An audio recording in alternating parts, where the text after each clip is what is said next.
अस्सलाम वालेकुम नाजरीन, मैं हूं आपकी होस्ट हिना सुल्तान। हर पाकिस्तानी में छुपा है एक हीरो के साथ। नाजरीन, पाकिस्तान के नौजवानों में टैलेंट की बिल्कुल भी कमी नहीं और इसका एतराफ़ आलमी सतह पर भी किया जाता है। इसीलिए आज एक बार फिर हम आपकी मुलाकात करवाएंगे ऐसे ही दो हीरोज से। हमारी पहली हीरो हुमा मुलजी, जो कि कामयाबी से मुजस्मा साजी के मैदान में अपने हुनर का लोहा ना सिर्फ पाकिस्तान बल्कि आलमी सतह पर भी मनवा रही हैं। और हमारे दूसरे हीरो अहमद फवाद, जो नौजवानों में उनके छुपी हुई सलाहियतों को ढूंढने की कोशिशों में मसरूफ हैं। तो आइए चलते हैं हमारी पहली हीरो हुमा मुलजी की जानिब।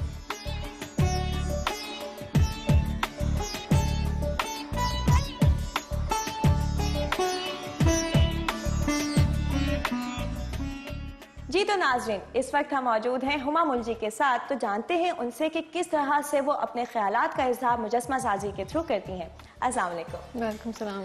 हुमा, सबसे पहले तो ये बताइए कि आपने मुजस्मा साजी का ही इंतखाब क्यों किया? असल में मैंने इंतखाब नहीं किया था, ये एक तरह का हादसा था। मैंने बिज़नेस की डिग्री पढ़ी थी कराची से और एक नया institute Indus valley school of art and architecture के नाम से 1990 में कराची में शुरू हुआ था। और मैं वहाँ पर एक शॉर्ट वर्कशॉप करने के लिए गई थी। और आई थिंक होगा मेरा हमेशा से इंटरेस्ट इस काम में। समहाउ वो 4 हफ्ते 4 साल हो गए और बिफोर आई न्यू इट मैं स्कल्पचर की ट्रेनिंग आपने ली थी।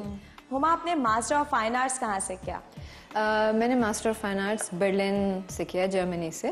ट्रांस आर्ट इंस्टीट्यूट एक स्कूल है जो कि मिड करियर आर्टिस्ट्स के लिए होता है। अच्छा, अपने ख्यालात का इजहार मुजस्मा साजी के थ्रू, मूर्तियों के थ्रू करना कितना मुश्किल होता है? वो भी मेरा नहीं ख्याल है कि कोई फ़र्क है कि आप पेंटिंग के ज़रिए कर रहे हैं या स्कल्पचर के ज़रिए कर रहे हैं, क्योंकि आप एक तरह से एक आइडिया होता है आपके पास पहले और फिर आप उसको मटेरियल और इमेज के ज़रिए या मटेरियल और ऑब्जेक्ट के ज़रिए आप उसको एक तरह से एब्स्ट्रैक्ट कर रहे होते हैं, जैसे आप शायरी करते हैं।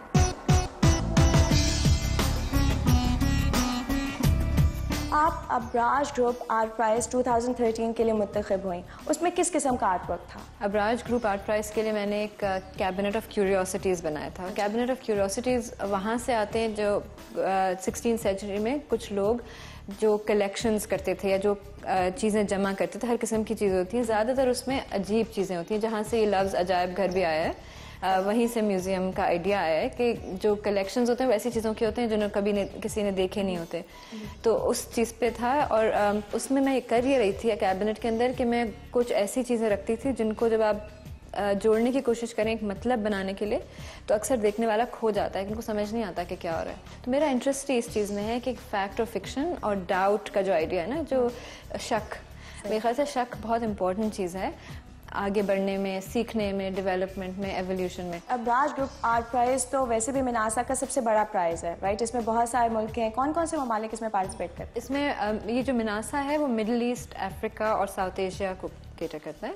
तो इसमें लेबनीज़ आर्टिस्ट होते हैं, इजिप्शियन होते हैं, सीरियन आर्टिस्ट होते हैं, इंडिया, बांग्लादेश, नेपाल, सार्क के जो पूरा रीजन है वो होता है, ईरान आता है, इसमें शामिल होता है, पाकिस्तान शामिल होता है।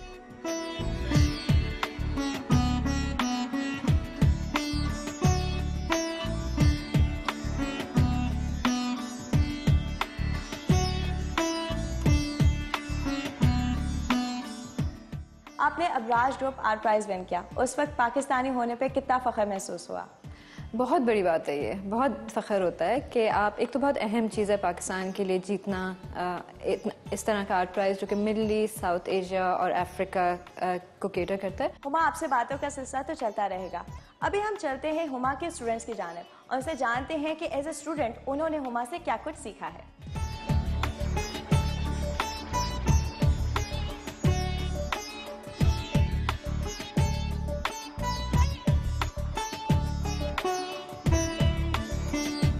नाजरीन, इस वक्त हम मौजूद हैं हुमा की स्टूडेंट जोया और कुबरा के पास। तो जानते हैं इनसे हुमा के बारे में मजीद कुछ और बातें। अस्सलाम वालेकुम। वालेकुम सलाम। अच्छा, मुझे ये बताइए कि उन्होंने इतना बड़ा prize Abraaj group art prize win किया, कैसा महसूस होता है उनकी स्टूडेंट होके? मतलब ये ऑब्वियसली फ़ख्र वाली बात है क्योंकि वो पूरी दुनिया में बहुत जानी पहचानी है।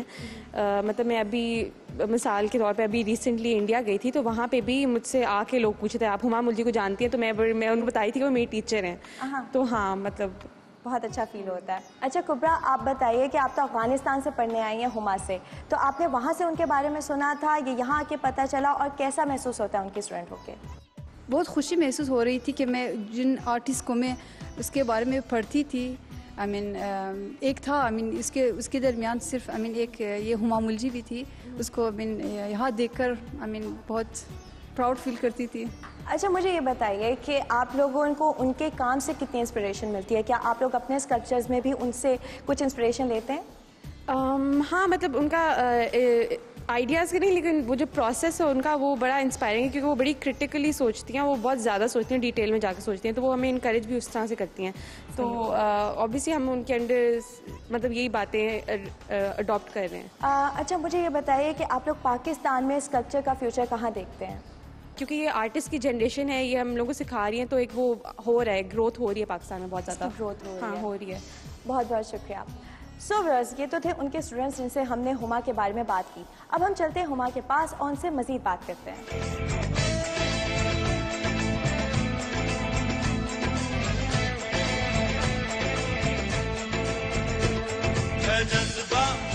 हुमा, ये बताइए कि आपने सोलर एग्जीबिशंस पूरे मुल्क में की और इंटरनेशनली भी की, कहाँ और किन किन ममालिक में आपने की?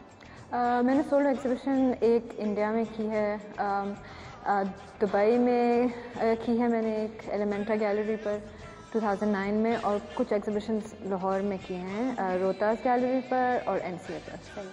आपकी एक एग्जीबिशन थी जिसका उन्वान था अरेबियन डिलाइट, जिसमें आपने ज़्यादातर फोकस भी कैमल लाइफ पे किया था, उसकी क्या वजह थी? अरेबियन डिलाइट जो है वो एक एग्जीबिशन का नाम भी है और एक काम का नाम भी है, जिसमें एक ऊँट सूटकेस के अंदर मैंने डाला था, बहुत बड़े सूटकेस के अंदर लाइफ साइज ऊँट टैक्सीडर्मी करके डाला था।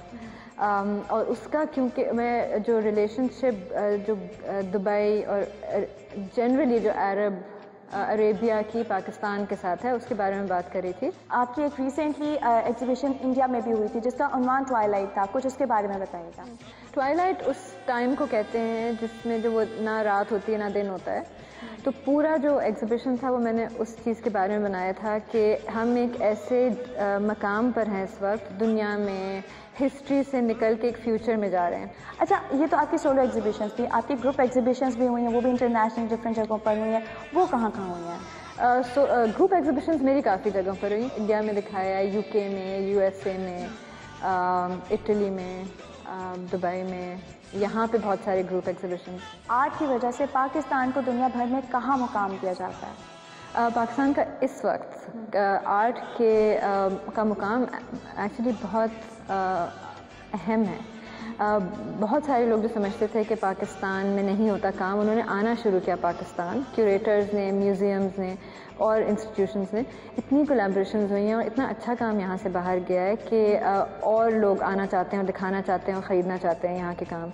आप यहाँ पे टीच भी कर रही हैं और नौजवानों को टीच कर रही हैं, तो नौजवानों में कितना शऊर आप देखते हैं कि उनमें आर्ट लव जो है वो कितना आ गया है? बहुत, अब तो बहुत ज़्यादा हो गया। पहले तो मैं 10, 12, 15 साल पहले हमारे पास अगर 4 और 5 स्टूडेंट्स होते थे।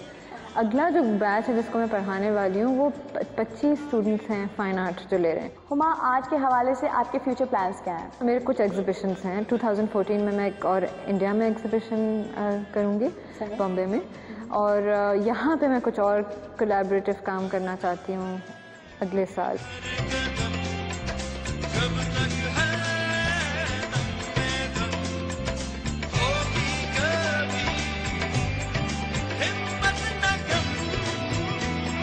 हुमा, पाकिस्तानी अवाम को और यंगस्टर्स को आप क्या मैसेज देंगे? मुझे लगता है बहुत सारे सितारे मिलकर एक आसमान को रोशन करते हैं, 1 और 2 से नहीं होता, तो बस लग के काम करना चाहिए, आज नहीं तो कल सबको मौका मिलेगा। बहुत बहुत शुक्रिया हुमा। तो व्यूअर्स, यकीनन हुमा ने बहुत खूबसूरत बात की है कि हमें कोशिश करते रहना चाहिए, मौका सभी को मिलता है। अब टाइम हुआ है हमारे दूसरे हीरो से मिलने का, जो कि नौजवानों में से उनकी छुपी हुई सलाहियतों को उजागर करते हैं। तो आपसे उनकी मुलाकात करवाएंगे, लेकिन एक ब्रेक के बाद।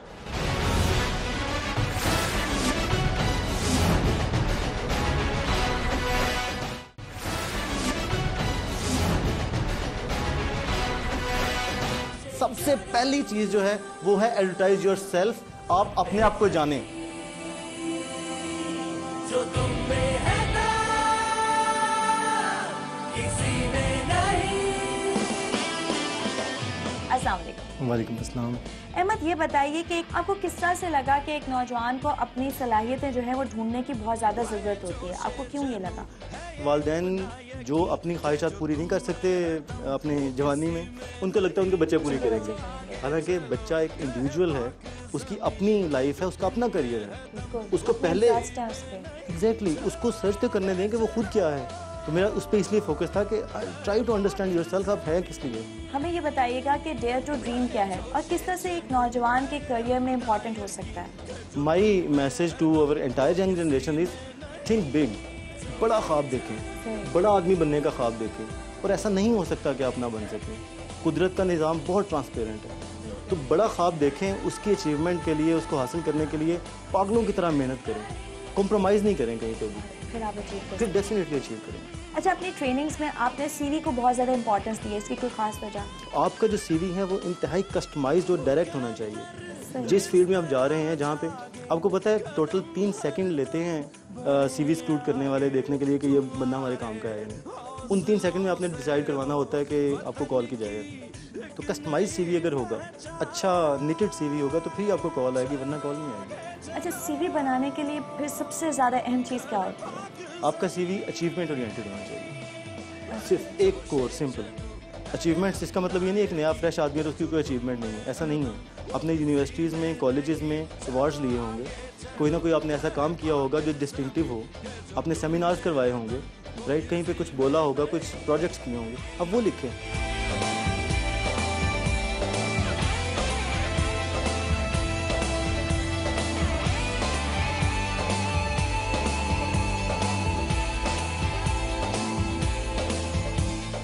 पर्सनालिटी टेस्ट क्या होता है और ये नौजवान के लिए क्यों ज़रूरी होता है? हिना पर्सनालिटी टेस्ट इंतहाई इंपॉर्टेंट है। मैं रिकमेंड किया करता हूँ, MBTI टेस्ट होते हैं, ऑनलाइन भी मिल जाते हैं, मायर ब्रिग्स टाइप इंडिकेटर्स। अगर आप लॉजिकली स्ट्रांग हैं तो फिर आपको कोई भी ऐसा फील्ड नहीं अपनाना चाहिए जिसमें सिर्फ लॉजिक का काम ना चलता हो, जहाँ पे इमोशंस की भी ज़रूरत हो। स्ट्रेस मैनेजमेंट क्या है और एक नौजवान उसे किस तरह बच सकता है?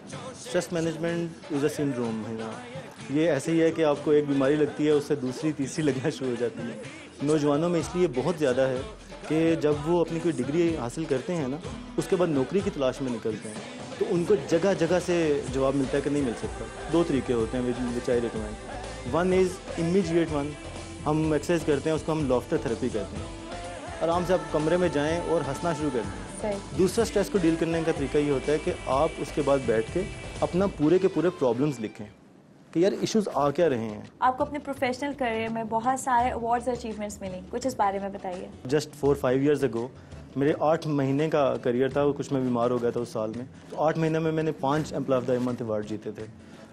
इन द प्रोफेशनल्स थे सारे के सारे। उसमें 6 यूनिवर्सिटीज़ हैं जिन्होंने मेरे आर्टिकल्स के ऊपर अपने MPhil के और MBA के थीसिस किए। जी अहमद, आपसे बातों का सिलसिला तो जारी रहेगा। बस अभी हम चलते हैं इनके ट्रेनीज के पास, जो कि इनसे ट्रेनिंग हासिल करके अब एक कामयाब जिंदगी गुजार रहे हैं। उनसे बात करते हैं, उनसे जानते हैं कि उन्होंने इस ट्रेनिंग पीरियड के दौरान क्या कुछ सीखा।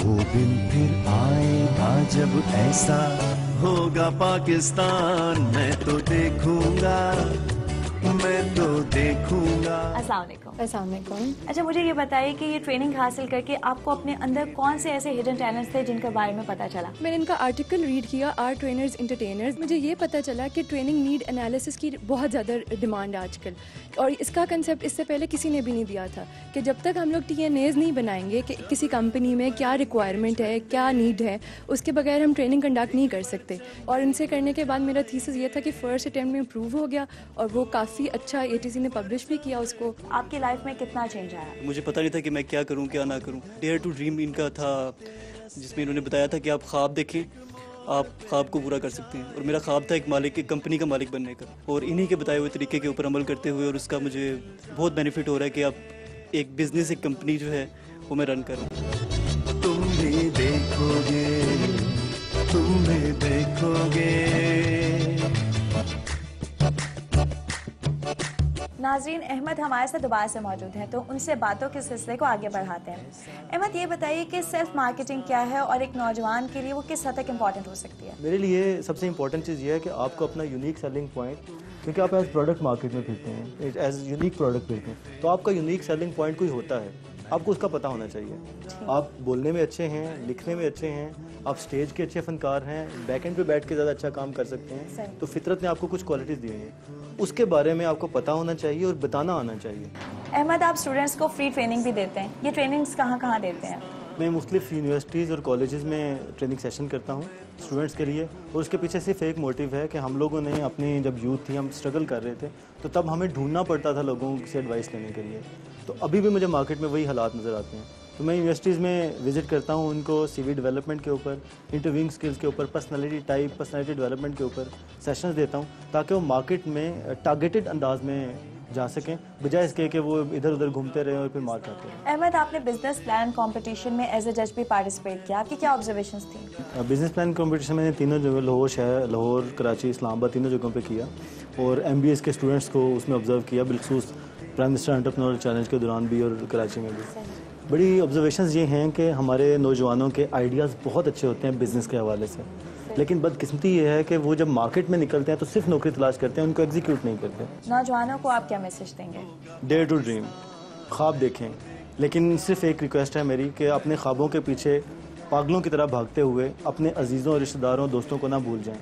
ये रिश्ते ज़िंदगी में एक ही दफ़ा मिलते हैं और वापस नहीं आते, इनके ऊपर कॉम्प्रोमाइज़ मत करें।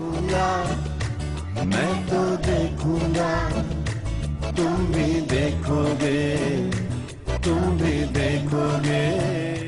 यकीनन ख्वाब जरूर देखिए और उनको पाने के लिए जस्तजू भी कीजिए, लेकिन उनको तलाश करने की ख्वाहिश में कभी भी अपने करीबी रिश्तेदारों को भूलना नहीं चाहिए। ये तो थे हमारे हीरोज। अगर आप भी किसी ऐसे हीरो को जानते हैं तो हमें लिखिए heroes@sama.tv पे, या फिर आप हमें ज्वाइन भी कर सकते हैं facebook.com/छुपाहीरो पे, या फिर twitter.com/छुपाहीरो पे। आप हमें मैसेज भी कर सकते हैं। आपको टाइप करना है हीरो स्पेस अपना मैसेज और सेंड कर देना है 8126 पे। आपसे नेक्स्ट प्रोग्राम में फिर से मुलाकात होगी, तब तक अपना बहुत सारा ख्याल रखिएगा। अल्लाह हाफिज।